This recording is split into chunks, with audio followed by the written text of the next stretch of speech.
Welcome to another episode of Project Fear, where we look at the programme as ghost hunters. This is my ghost hunting friend, Lucy. Hello. And we are going to hope that you watch the last episode of their programme, the actual sleeping section, episode 4, Project Fear, so that we're not taking their views. I want you to watch the whole thing of theirs and come back here and see our opinions and give your own in the comments. So, Lucy, we're at the time where it's time for them to sleep alone, and it starts off with Chelsea and Alex seeming to spark off each other. And I watched a podcast interview with Chelsea and a lady this morning, and she was saying, me and Alex, don't know why, but we were genuinely locking horns and getting a bit feisty with each other. Because, like, with the Travel Channel, they'd sometimes get hotel rooms and get their own space. Whereas now it's on such a low budget, they're having to like bunk up together and share rooms and really under each other's feet. They weren't falling out, just a bicker, just a sibling bickery, sort of thing. Yeah. Which you can understand. So yeah, it wasn't like for the camera, they were actually having a bit of beef. Oh dear. Yeah, but those niggles, get put to one side. Chelsea suggests to Alex that she screws over Dakota, and Alex, he suggests that Dakota is made to sleep in the body cooler. And let's just put this picture of Alex's face as he gleefully instigates this. Yeah, so it is his idea, even though Chelsea's going to be the one to say it. Alex was all like, yeah, make this happen. Yeah. Just happy that it wasn't him in the firing Yeah, line. I guess so. Yeah. The draw is made. The basement, Alex is forced into the basement without having to draw again. He's not being part of that. The second floor is Chelsea. She thinks she's got a good deal. And the fourth floor, where there's supposedly that thing from last week there, that's where Tanner is. What did you think about the picks? Who got the good of it? I think that probably Chelsea, yeah. And then the worst was obviously Dakota. Yeah, do you think that? Because I'd be quite frustrated being locked almost out of the investigation. Yeah, it felt like eventually it was like Dakota might as well have just not turned up. Yeah. Because I know he got some activity and stuff, and he couldn't really explore. And like, obviously he didn't have space for loads of equipment either. So I think, yeah, Dakota got the worst one. And then Chelsea probably the easiest because there's not much. Well, she did get some stuff, but yeah, probably the easiest. Where would you like to have been? Probably in the cooler. Really? Yeah. But with ventilation, because that looked terrible. It's stifling. I was like, can he breathe though? Because like this, if he's in there a while, this could actually be quite dangerous. And then when he dropped, I know we'll get to that, when he dropped the walkie, I was like, oh hell no. But I would have loved to have been in there. Loved it. Yeah. Dakota's put in there and locked. Now when they locked the door, I was thinking you could have just slid him in and have it open. Yeah. I thought that was a deal. But then there were like 2 locks. That's like, ooh, that's a bit serious. But good. Yeah. Good for them. It did make me feel uneasy. So Dakota kicks when he's in there, and you can see that the bottom thing wasn't latched, and the vibration causes it to fall open. I noticed that much. But that doesn't help Dakota's nerves, as he just inside this thing hears this bang, like, what the hell's that? I don't know what that is, Yeah. And now, as Dakota's like knocking on the walls, there is that thud, isn't there? You hear a bit of a thud, which shouldn't be there. Yeah.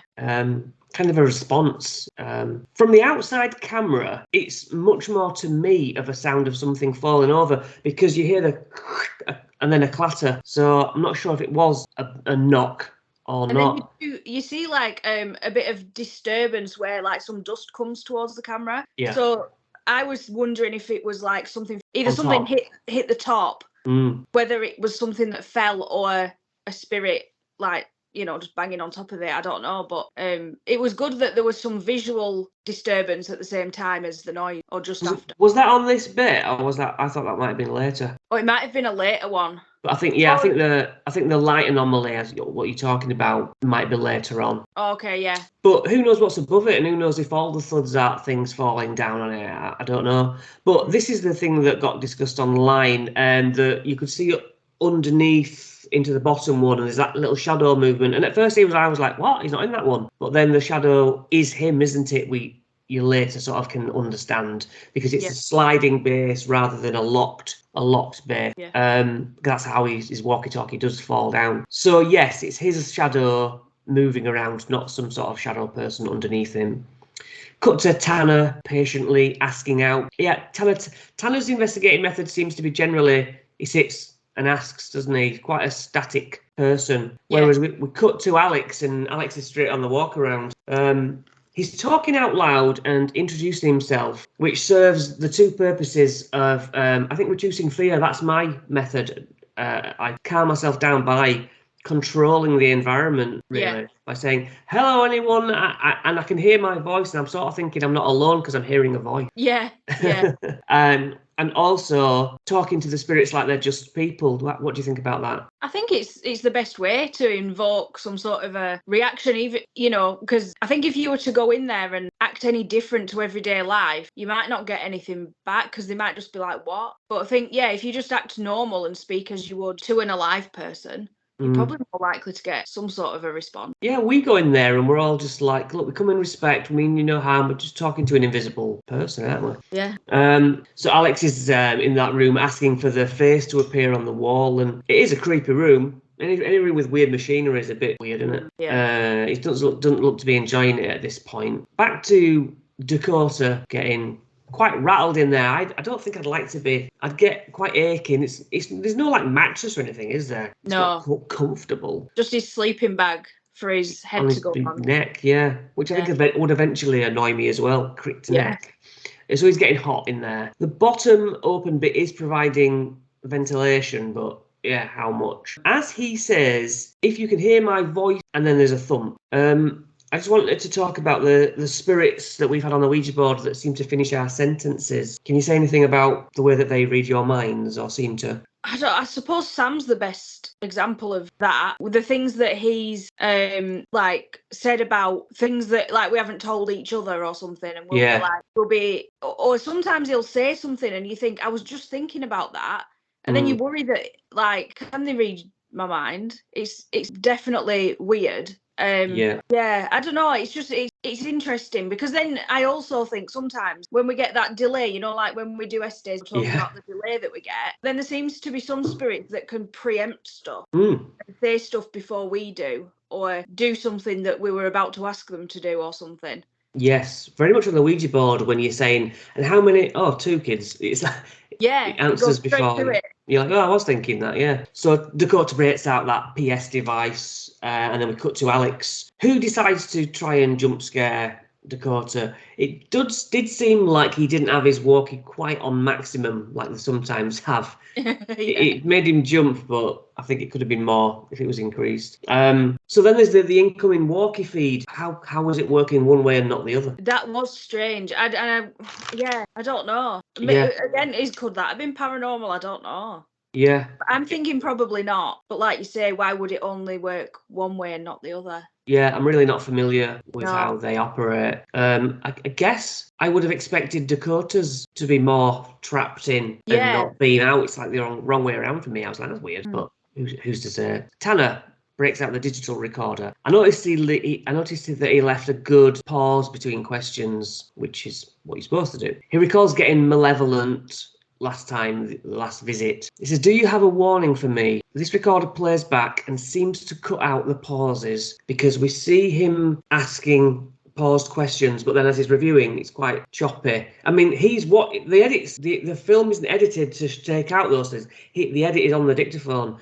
And I've had 2 dictaphones that can do that. Also, that's like what sleep apps do to hear you snoring and sleep talking. You can play back without those. So you're going to hear any weird voices. That's good, isn't it? Also, it cuts out the silence. So if you play 10 minutes, you hear you talking. And what it does, if there is a sound, it will buffer it with a second or half a second either end, so you distinctly hear, Yeah.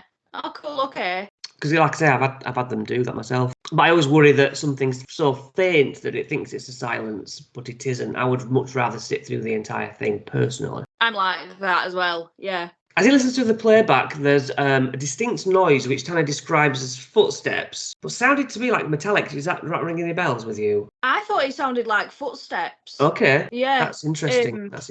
I found what I thought when I watched his reaction to it was that the footstep go on for probably 2 seconds, and then the last one he reacts to. All right. I wondered if he was, because he looked quite relaxed. I think that he didn't twig. I think, what am I trying to say?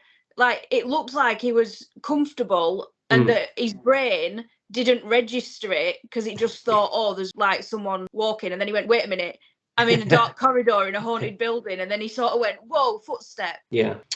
He seems to be frustrated by getting no responses off the devices, but if anything, I'm reassured that the activity we're seeing is more genuine if they're not jumping out the skin and they're showing, oh, we didn't get anything. It's good to know. It is, yeah.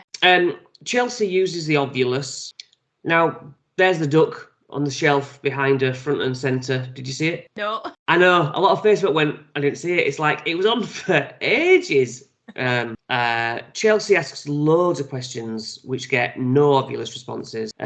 She says, what conditions are you treating? Cough. Strong answer. Yeah, that was cool. I think it met the threshold of, okay, that's intelligent, definitely. Yeah, because she says, well, I've asked loads of questions and I've got nothing. And therefore, it's not throwing out randoms all the time, is it? No. Chelsea looks really happily sat there and intrigued, like us using a Ouija board. It's not always as scary as people think. It's much more fascinating, isn't it, to actually interact with them? Yeah. I really think they're missing a trick not using a Ouija board. What about you? Yeah, I would love to see them. I think a lot of people don't use it because it would be so easy for the audience to just say, well, is it really evidence when, we're not there, we don't know whether you're pushing it or not. But I think when you get to a level where you have a lot of followers that trust how you investigate, like we do and they do, I know theirs is on a much bigger scale. People watch them because they trust the way of investigating. So I think they're at a point where they could do it and nobody would go, oh, they're fake. Yeah. Because I feel like they wouldn't waste the time doing that, faking it, and I just know that they wouldn't. So for me to see them doing it, I would have faith in everything that came through. And I would love to see it. I'd love it, especially if they were skeptical at first. Yes, and like we were. Yeah, and they thought, you know what, let's just try it and see what happens. And they all trust each other because they're lifelong friends and family. Yeah. So I think it's a perfect scenario for a Ouija board. I think the spanner in the works is that, as Chelsea was saying, her faith comes first. And if they're all such Christians, that's a big hurdle that maybe can't be gotten over. Yeah, that's true. Yeah, because like my mum's really religious, and like she saw my Ouija board in my car the other day, and she was like, I hate when you do that. You shouldn't do that. And I'm like, well, you shouldn't do that because you don't want to do it, but I'm going to do it because I enjoy it. That's fair. Alex uses 2 flashlights, a black one and a blue one, just like these. We've used single torches before, but not 2. I was like, good idea. Yeah. Yes and a no one. So my favourite investigator of this series does it again and makes me go, yes, Alex, well done. Yeah. So to set those torches up, we put them on and then you unscrew the battery pack until it just makes the lights go off. You give it a shake and you leave it alone. And yeah, I'm even on this one, it seems like legitimate, but like any equipment, I can never be 100%. But yeah, it seems to work really, really well in Alex's session. Yeah. Can you hear me right now? And it flashes no. I mean, we've had that on the Ouija board. Is anyone there? No. And you're like, well, who moved that then? Yeah.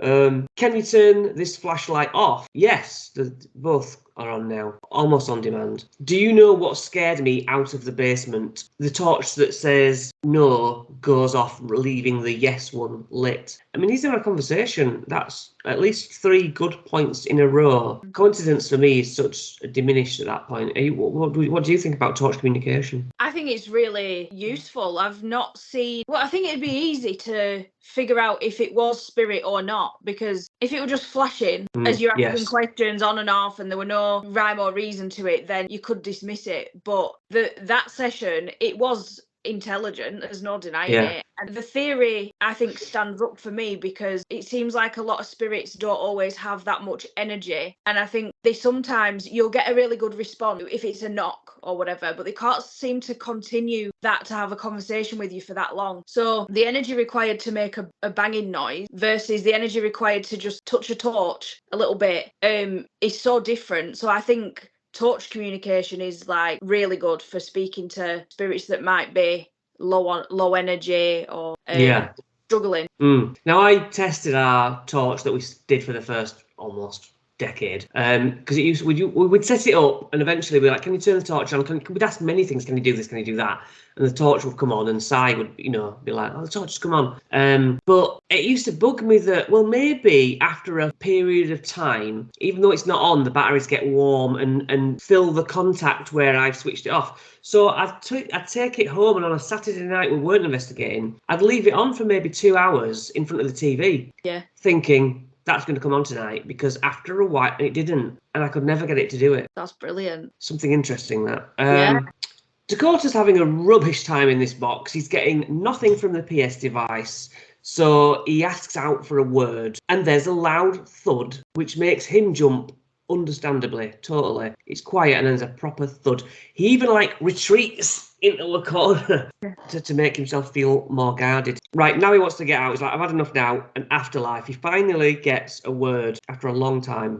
This is the moment that the replay shows a streak of something past the IR light. Yes. Whether it was something hitting the top and bouncing off, it's hard to say. It's very obvious, but obviously on Facebook, people who don't really investigate, and I guess some people who maybe do, split down the middle. That's an orb, that's spiritual. There's also those other little flashes, and it's like, I'm sick of saying it, so I'd like to hear your opinion on things in night vision lights. I think that was debris, dust, whatever. I think it's that particular occasion still shows that something paranormal potentially happened, because you've got a bang and then movement.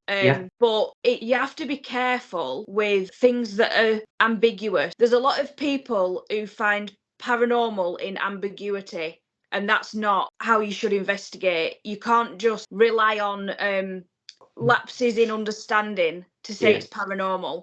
IR lights are very good at they shine a spotlight on tiny things when they move close enough to the camera. So it could be a fly, and it could be sort of this far away from the camera. Yeah.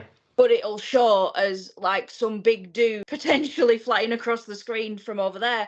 So I think unless I was having communication with a ball of light that moved to the left when I asked it to, moved to the right when I asked it to, made a circle shape when I asked it to, that's when I'd be like, okay, an orb. I'd probably still not want to call it that.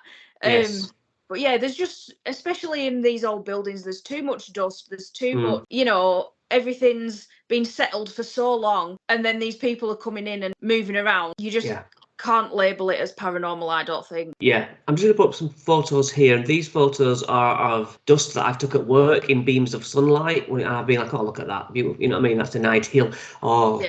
Or just I've took one of my son, and after bagging cushions together, and the whole orb is close to the camera and encapsulates him, looking like he's in a bubble. And I saw it live flicking past the lens in not night vision. It would have looked gorgeous in night vision. Yeah. And you see online, there's a lot of, I know early 2000s when people started getting digital cameras with flashes on them.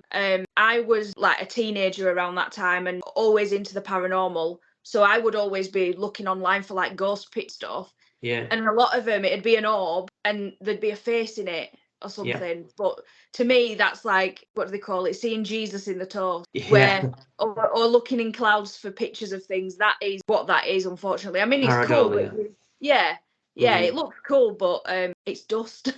Yeah. Sorry. Yeah. And when people say, didn't you see it disappear though as it went? Well, because you're shining a really bright light. And as it goes out there, the light on it diminishes. It's not disappearing. It's just moving from within the light. Anyway, I'm not going to get into it this time.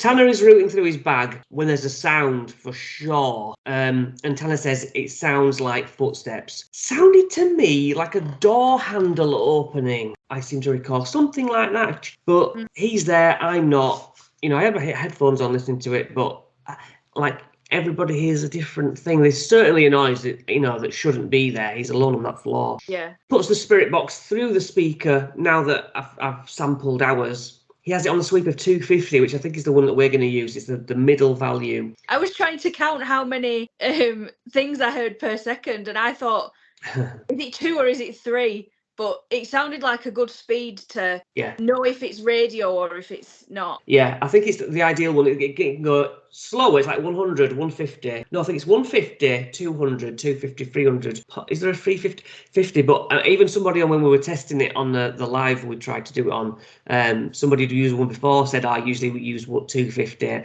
it did seem to be the best. So it gets hello, doesn't seem to maybe realise or discounts it as a radio, but Dakota in the edit's like, well, you got hello. Yeah. And then Schrader, Alex's last name. Yeah. It's like, wait, what? That's specific. We talked about auditory pareidolia, where you make it fit, but it just sounded like that's what it said. There's no other real word that it could be misinterpreted as. I was good. I thought it was good. Then Tanner turns the sweep up for some reason, maybe to diminish the radio station and make them, less. Maybe he was questioning it and makes it faster. 32 minutes of nothing evidence-wise. And so he must have heard radio stations in that time, but was like, no, not paranormal. Good investigating, solid. Alex just seems to go down to one torch now. And he says, I've asked so many questions but got nothing. We get a light anomaly, what's quite bright, and falls downwards. People online saying it's a bug, you could see the wings. Doesn't go like that, like a flight, it's more like a feather, but again, it's backing up our conversation of, yes, it looks cool, really cool, but there's really no knowing, is there, what that was. No. Unfortunately, you kind of have to rule it out at that phase. Yeah, I think this is again why I love Project Fear, because they never highlight, they don't bulk out the episodes with that. I mean, they could, and we'd still listen and be like, and everyone would make up their own minds about it. I think they probably have the same approach as we do with that. They're like, well, we'll include it because it happened, but we're not even going to really pay any mind to it. So the cleverest move is not to mention it, and you let the community go, did you see that? And other people will go in, well, it didn't replay, did it? They didn't bring attention to it. Yeah. On other programs, it'd be, there's a demon here. But they're just like, yeah, because Dakota watches the footage, and when you've watched the footage, you see it all the time. Yeah. Well, and you're like, that's what dust is then. Yeah, I've got a night vision Ring camera in the room that my cats sleep in. So when we're away on holiday or whatever, we can check on them. Anyway, so that goes off if there's motion. Yeah. And this one night, I think I might have sent you the video. You did. The same thing. It looked quite like that, but it had a weird shape to it. Now, it fell in the same way, though. As on this episode. And I think it was like a hair or something that the IR really lit up. And I looked at it and thought, oh, that's cool, and sent it to a few people, but I didn't think, oh my God, that bedroom's haunted. Yeah, it's just cool, isn't it? Yeah, it's just like, oh, I wonder what that is. And you never really know, because you'd be looking for a little hair on the floor if you actually found what it was. So. Yeah. Do you want me to leave the basement, says Alex, and the light flashes to on? Yes. Can you turn it off to confirm that you want me to leave? It goes off, having asked loads of questions where nothing happened as well. Do you want to talk or have a chat? Do you mind me talking? Nothing. And then, all right, it looks like you want me out. It lights up like, yes, I want you out. And I was like, that's communication. Yeah. To me, unless the universe is looking at me going, it's just a coincidence. But to me, I'm happy to say that seems so likely to be 3 things in a row. Yeah, that we're all along the same attitude as well. It fit, didn't it? It fit the story. You're like, if you were saying, do you want me to leave? Yes. And then, do you want to have a conversation with me? Yeah. That wouldn't make sense, would it? But the way that it happened, it completely made sense with an entity that was like, get out. Yeah. That's floor. He's on. What's the floor is he on? He's on basement, isn't he, Alex? So Chelsea, is the nurse here? Are you working? And there's a sliding door ending in a clunk, and it's so soft. We hear it well, but it's so soft that Chelsea just seems a bit curious. Like, I'm hearing weird noises, but the camera amplified is like, whoa! If you heard that closer, I think she'd have been out of there. Yeah. In fact, she gets up to explore, thinking, not much is going on. That's how little it means to her. So she's going to start walking around just as the Ovulus pipes up with malevolent. This is, where do you stand? We've had the conversation that it spits out the same words, or do you think it was actually the same spirit? Any views? I think, you can't really prove it, but no. I think probably the same spirit.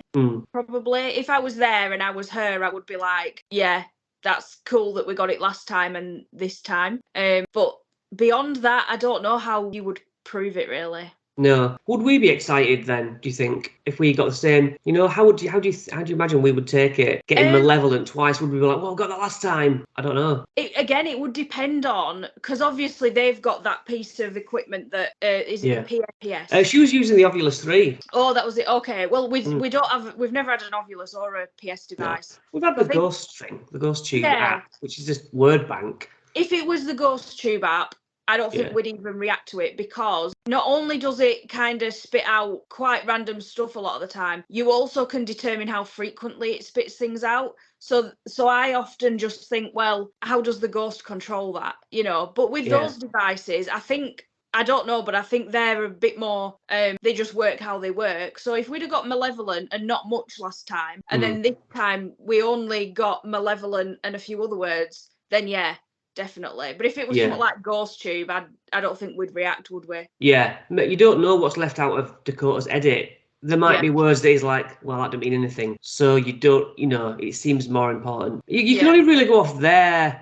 As I say, I trust them as investigators. I like the way they do it. So you can only really trust on the way that they analyse it and say, well, that is good. So it's like, okay, if you're impressed, I guess all I can be is impressed. Yeah, and it was enough for her to radio to double check that she was like, yeah, I'm sure we got that last time. Yeah. Because it freaked him out last time.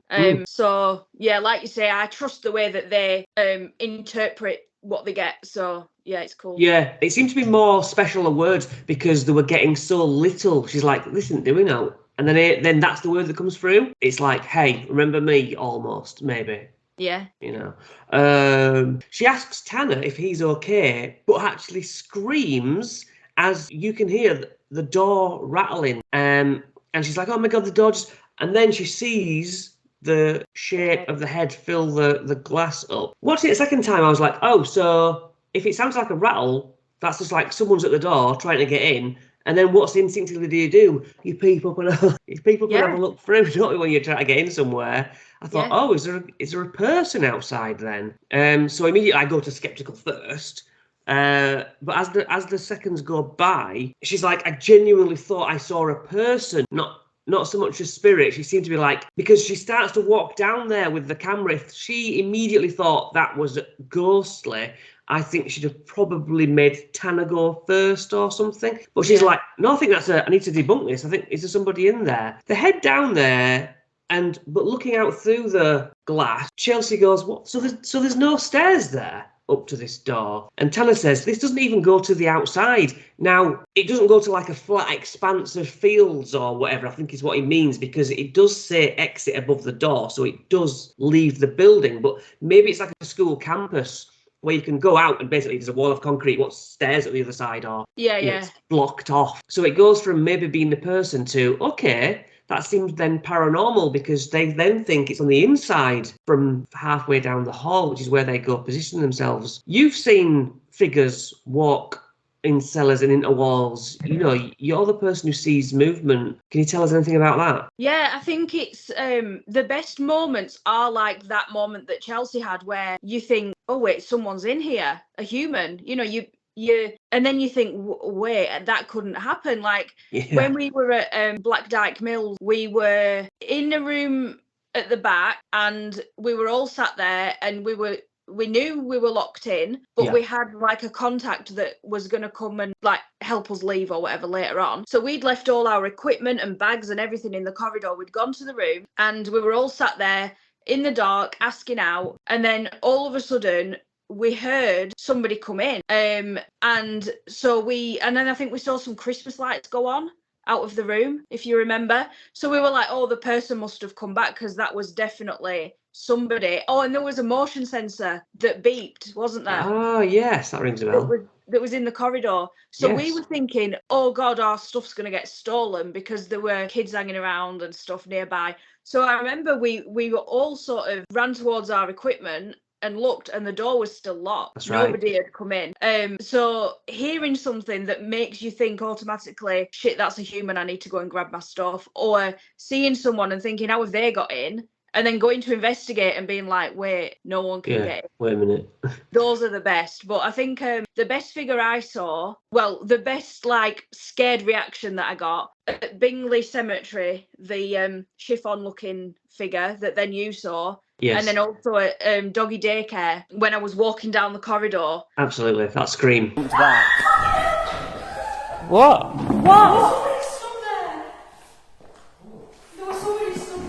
And yeah, and I was like, if it hadn't have been that situation, I'd have probably gone, oh, sorry, because I thought I was going to walk into this person. Yeah. But with it being in the dark, I could even see as if somebody was stood there, and you can see like the gap between the legs. Yeah, that clear, John. Yeah, that's what sticks in my head, and I screamed and flew backward. Yeah. And that was incredible. I want that to happen again. Obviously, yeah.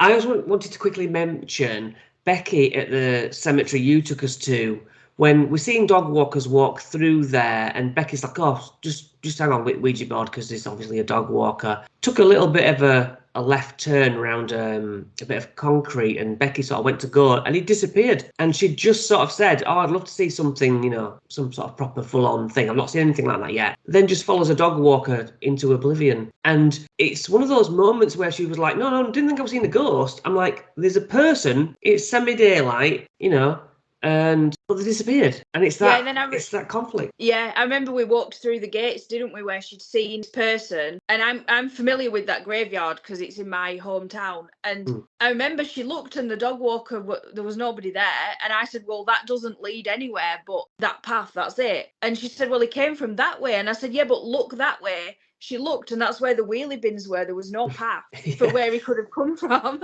So that was cool, because I do remember her saying probably 10 seconds before she saw it, oh, I'd love to see a figure. I'd absolutely love it. And then it happened. But she didn't get that, oh, I've seen a ghost. She was just like, I've seen a human who disappeared. She was more like, what? He must have, but he can't have. Well, he must have ducked behind a graveyard, but why would it? But behind a, concrete grave. So Yeah. I think it's because we, like, in the fear that we have, I think we tell ourselves that ghosts are going to look like wispy, see-through, or a bit more scary than, you think. And then when you do see one, and it appears, like you say, just as an everyday person, it brings you back down to earth, but makes you really confused. So many accounts, more than half, say they looked just like you and me. They were solid, and then they disappeared. Yeah. So, we're not always looking for shadow people. It's like, you wouldn't know. They could be stood at a bus stop all the time, and how would you know? Yeah. Dakota pulls out his Ovulus, and he's like, can you tell me the name of this thing I'm in? And it says metal, the one feature that is completely describing it. Good or not? Yeah. Because if it had said that when he was anywhere else in that building, it'd have been like, nah. Yeah, no. Too ambiguous. It's probably built of like stone, glass, metal, all that, wood. But yeah, I think that's a good one. Then he gets last and starts to say, what, like you were the last body in here? Okay, that's in, maybe, yeah. Do you want me to leave this cooler? It says now. So I just said, Then he gets, it's hours, Hours. And he's like, Jesus Christ, I feel like I'm having a conversation. And again, what a location. I just love how he was like, well, I would leave if I could. Estes method gets mentioned. It's like, oh yeah, go on. I really like them doing this. Yeah. Who are you? Tanner gets victim. Yeah, interesting. Who was that blocking the door? That I saw. No response. Alex sat there taking photos. Yeah, Alex is taking photos, and flash, that's really good. And then he gets a big thud, and yet that photo has a white blur on it. It's very intriguing that he got nothing. But give me your view. But dust or paranormal. Yeah, when I first saw it, I just said dust versus flash. And then because they did highlight it, I thought, okay, I'll have another look at it. And you can see kind of pixels and lines within it. You see the movement blur, can't you? Yeah, so it's interesting and it's worth looking at. But I think with phones these days with flash on, taking a picture in the dark, I don't think it can be sorted. Proof, no, it's doubt. Not for me. Not for me. I mean, everyone's got their own And I view. hate dismissing stuff. Yes, I hate it because, absolutely. you know, like when we investigate, when we capture something, it really irritates me when people say, oh, it's just this. And I'm like, yeah, but I was there and I took the picture and and it's disheartening when people say, no, it's not. But I think we need that sometimes to bring us back down to like, it's true. Yeah. So yeah, unfortunately, I don't like discrediting stuff, but and they don't claim it's a ghost anyway, do they? No, not at all. But it is interesting. It is worth including because maybe, you know, I mean, if they got that in various locations and it was always when activity was, you know, thuds were happening, then you've formed a pattern and you can say there's something odd about this. When we get bangs, we get these. Yeah. But now it annoys me because we are skeptical, as we're always kind of tearing down even on these episodes. We investigate skeptically, and even when we show our good evidence that we filter through our skepticism, you get people going, yeah, well, it was, how do you know it wasn't this and that? Well, we're the skeptics. That's why, because I've already done all the work you're trying to do. This is the things that have got through the net. And they're like, well, if I was there, I would have been skeptical enough to. We're not just blindly believing. No. But hey, that's all fair, and that's how you should. You know, if I present someone with you know, our evidence, they should start skeptically. It just is frustrating because you've done all that work yourself. Dakota worries about the time that he's spent inside. He's getting a sickening feeling now. He's worried that he's not getting enough air. I seriously think I'm going to pass out. Pass on the ovulus. The ovulus. Yeah. I mean, of all the words, he uses very little words. He's not getting a lot. He's not showing. He would have showed, I imagine, 5 other words if he'd have had 5 other words to show. I like to think, and then pass. I mean, his reaction is like, all right, that's enough. You know, I need to. This is just too weird now. He wants to get out anyway, rationally. Drops his walkie. I mean, how much do you fear? But then, oh my God, I cannot believe I've just done that. You know, he's locked inside. Then it suddenly becomes, all right, now locking it in seemed dangerous, but now it's getting dangerous. You know, if he starts to suffocate, has a panic attack, then everyone else can't hear him, he was ringing him and not getting through. Bad investigating? Has it crossed a line? I think, it could have been bad. It could have gone quite bad. It wasn't, it got out of it. But it's Project Fear, isn't it? And that's like, let's contain that maximum level of fear in one container of metal. Yeah. And see what we get. Sorry. No, it's okay. Yeah, no, I'm one of those. I'd try anything, and I'd be as scared as you want me to be to see if it'll invoke a reaction. Like when you're sent off on your own or whatever, I think that even though you're on your own, maybe a floor down in a mill or whatever, I'm thinking, ultimately, we're there. Yeah. And you know, you might fall over and not be heard for 10 minutes, but ultimately it's like, right, we need to go and make sure. So, even at a distance, they're all in the same building. Connor's outside in the other car. It's like, it's dangerous, but not for hours and hours. No. Alex, in fact, walks, and then, because there's no response, he just sort of says, oh, you're probably not working. And then he's like, actually, I better just go and check. There you go. There's the coverage. So, thankfully, Alex does get him out. And then the others hear Alex shouting for Dakota, and they all come back together. The last question that they seem to pose is, did the nurse leave at a certain point and just leaving the darker spirits? Because there's no other word seemingly from the nurse. Any thoughts? Would a ghost leave on her working shift? I think if we went with the theory that she was a residual energy, then but she was intelligently communicating with them. So I don't know whether that would fit with her then leaving, or, you know, then your mind goes to, does she not like to stay there later on at night because of the malevolent spirit? Who knows? But I think, again, this half felt very different to the first half. And I think that just shows that it was just a genuine investigation, and things do change throughout the night. Energy changes, and you don't always get the same, you know, some spirits just pass through, some spirits are there all the time, like we were saying before. Who knows? It's a big question mark, isn't it? I guess on to the next location, flying away to Tanner all that night, staying up, and then you've got to go catch a plane, and it's just like, wow, commitment, the grind. Exhausted. Good on them though. Like, I was wondering how they pumped all this out so quickly. Now I can see how they must be so tired, but so worth it. It's such a good program. It is. It really is. yeah, I love it. Well, thanks for your time, Lucy, and thanks for everyone who's watched. You can comment, and we will see you on the next episode. See you later. Bye.